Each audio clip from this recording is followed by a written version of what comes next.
You know, some secrets can literally win wars. And then they're the people who carry those secrets. People who become ghosts, their names just fading away even as their actions completely change the world. Well, this is the story of one of those men, a spy whose intelligence might just be the reason America won its revolution. Yeah, this quote right here from our source material, it just hits you, doesn't it? It's not just about what he did. It's about a massive contribution followed by this deep, intentional silence. All right, so who was this guy? Who was the spy who managed to pull the wool over the eyes of the entire British Empire, who handed the Americans the single biggest victory of the war, and then just vanished from the history books for almost 200 years? Let's dive in. Okay, so to really get who this spy was, you gotta understand the world that made him. And here's the wild part. The brutal, dehumanizing world of slavery was the very thing that forged his greatest weapon, his mind. Let's just lay out the basic facts. His name was James Armistead, born into slavery around 1760 in Virginia, and legally, he wasn't even seen as a person. He was property, just an entry in a ledger. That's the world he was born into. Now, his mother, Ruth, she taught him these rules. And on the surface, they're about survival, right? How to stay alive in a system designed to crush you. But think about it. Never show what you're really thinking. Keep your mind hidden. What she was really teaching him, without even knowing it, was the art of espionage. And that was the massive disconnect. The people who owned him saw property. An invisible, simple-minded laborer. But underneath that mask, James was becoming a master observer, a brilliant reader of people. He was training to be a spy his entire life, and nobody had a clue. So the big question is, how does a man in his position, an enslaved man from a Virginia plantation, end up becoming the most important spy for the Continental Army? Well, it all kicks off when he crosses paths with a young, fiery 23-year-old French general, the Marquis de Lafayette. See, Lafayette got something that almost no one else did. The very people that society ignored, they could be the best spies. So he gives James this mission. And you have to understand how insanely dangerous this was. Go into the enemy's camp, alone. No safety net, no backup. If he got caught, that was it. Instant execution, no questions asked. Okay, and this is where the story goes from incredible to just completely off the charts. James played his part so perfectly, acting so grateful and simple that the British High Command looked at him and thought, hey, we could use this guy. They actually recruited him to go back and spy on the Americans for them. So now, just imagine this. He is officially a double agent.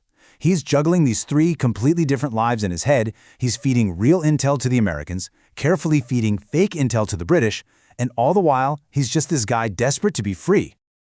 The mental gymnastics here, it's just staggering. Not one slip-up.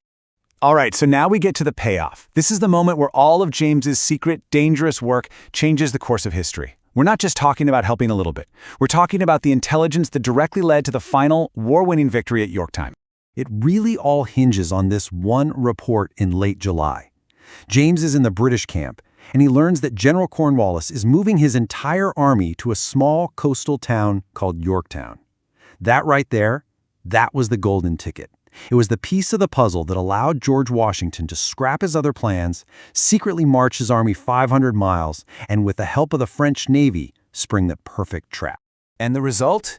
Almost 8,000 British and Hessian troops, a whole army, were forced to surrender.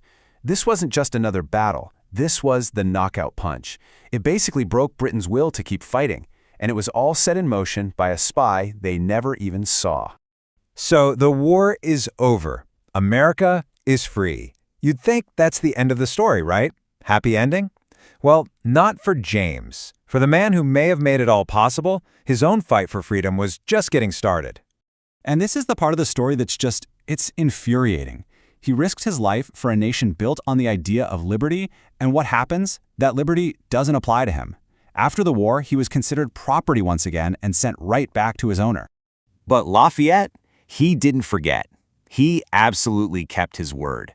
He wrote this powerful recommendation, basically telling the Virginia government, hey, this guy James, he performed essential services for our cause. He's entitled to a reward. And everyone knew exactly what that meant. His freedom. And what did the state of Virginia do? They said, no. Petition denied. Can you imagine that? The man who was a hero of the Revolution sent back to the fields. The hope he must have felt just crushed by the very system he helped create. But Lafayette was not the kind of guy to just let it go. When he found out James was still a slave 2 years later, he was disgusted.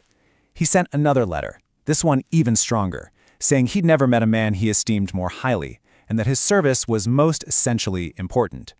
And finally, it worked. But get this, it took over 5 years. 5 years after the victory he helped engineer, James Armistead was granted his freedom. And in an amazing gesture, he took the last name of the man who never gave up on him, becoming James Armistead Lafayette. Okay, so he's free. But freedom and recognition are two very different things. As America started crafting its own story, its own mythology, James's part in it, it was just erased. It was an inconvenient truth that didn't fit the narrative they wanted to tell. I mean, just look at this comparison. You've got Nathan Hale, right? America's most famous spy. He got caught on his first mission. It failed. Meanwhile, you have James Armistead Lafayette, who ran this brilliant double-agent network for months and delivered the intel that won the war, and he was forgotten for over 150 years. That doesn't happen by accident. That's a choice. And the craziest thing is, the proof was always there. It was just sitting in archives, waiting. Lafayette's letters, government records. It took historians until the middle of the 20th century to finally start digging it all up and putting the pieces of his story back together. It's been this long, slow process of bringing him back from the shadows. And even today, that erasure isn't fully undone. The man who was so critical to the victory at Yorktown, we don't even know where he's buried. His final resting place is unmarked, lost somewhere in the Virginia soil. So that's where we'll leave it. The story of James Armistead Lafayette. It really makes you think, doesn't it? It's not just about what happened back then. It forces us to ask a really tough question about history itself.